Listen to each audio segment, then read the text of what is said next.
We're never going to be able to totally tie into other things that are going on around us. Like I just had some people just sat at this. They were sitting there for a little while, and so what does it mean? Well, I want to know, is there any significance? Is the universe bringing those people here when I'm here for a significance between me and them?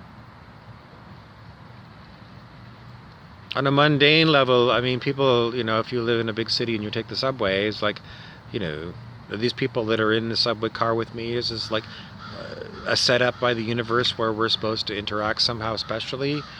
Or is it totally, it's just mundane? It's just they had to have other people in the car because we have multiple life stories going on, and there's only so much space on this particular train in order to get them home for their supper, and that's why they happen to be here, and don't read anything into it. Well, humans on this planet look at things both those ways all the time, and if you're anyways, I don't really know. Sometimes I think perhaps it's an energetic thing. In other words, there's something in their aura and there's something in my aura, and for some reason it's interactions of those auras is somehow, perhaps it's rebalancing something. Rebalancing some, can't say. Is it a healing thing? I often think around me that it's a healing thing because a long time ago I was inducted into Reiki, and I've been inducted into other things, and I think perhaps that there's some healingness in my aura, so I think sometimes people show up in my immediate vicinity and they don't talk to me, but it's because there's something like that, something that I if you have muscle testing, if you do muscle testing, just muscle test that, and you'll be able to write a comment for me, and you say, this is what I got from my muscle testing. Anyways, I don't want to belabor the point other than if people are in, they just show up in your immediate environment, why are they there? And, if they start talking to you and you just don't feel comfortable, then why are they there? Last night, I was somebody came up to me, and they had an energy of, okay, how's this gonna go? And the way it went was this person got way too close to me, my personal space. They basically invaded my personal space, and I couldn't really understand their English. It wasn't foreign English, it was drunk English.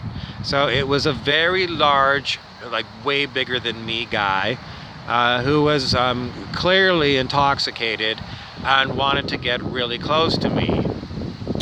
And then what happened was he recited 2 poems to me, and he was going to continue to recite poetry to me that I really couldn't understand his English because it was drunk. I could recognize that it was really poetry or prose, it was, but after 2 I'd had enough. It's just that, this body decided I don't know exactly how it works, but the body just went away, and my voice said, I gotta go. It was like, basically the feeling was, we've had enough of you. So why did that person come into my space? Was it just because I was there? Yes, I was there, but the timing was that I was there. And this person was wandering around bothering everyone else at the bar. Probably. So from a mundane level, anyone would say, yeah, well, I mean, yes, these things happen to us too, and we don't really know other than, you're near a bar and, there's a bar person, don't think anything too much of it. But on an underlying level, I mean, I could have been given by the universe to avoid this person altogether. In other words, this person is outside, I'm in the bathroom. This person is in the bathroom, I'm sitting at a table.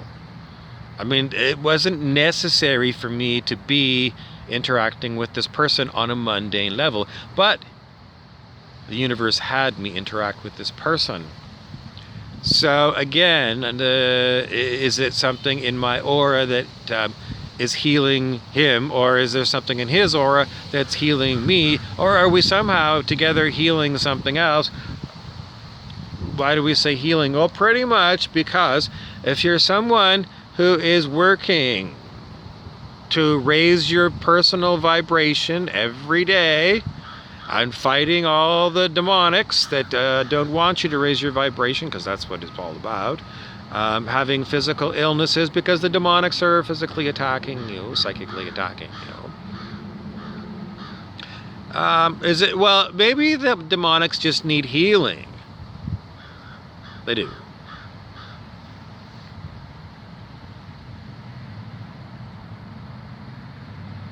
So they need help getting their vibration up, or another way of looking at it is to get where their level of consciousness is on the scale of human consciousness out of the gutter, and to get it moving towards unconditional love.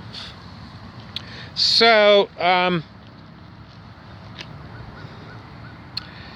I think there's also, like, I saw this very interesting picture on Instagram.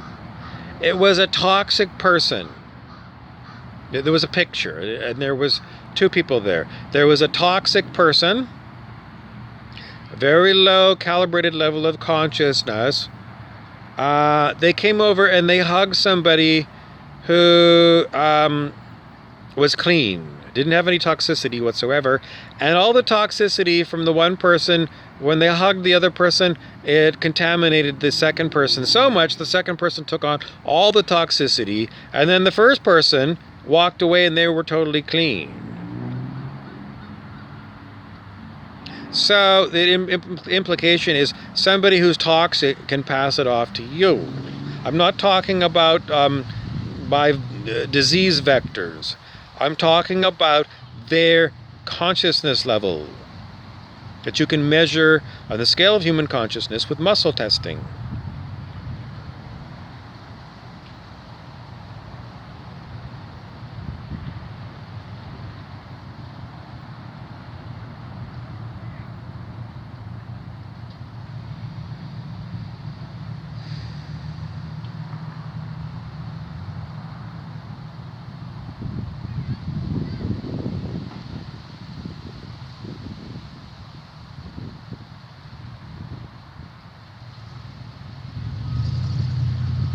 Another idea that we have is what's known as soul retrieval.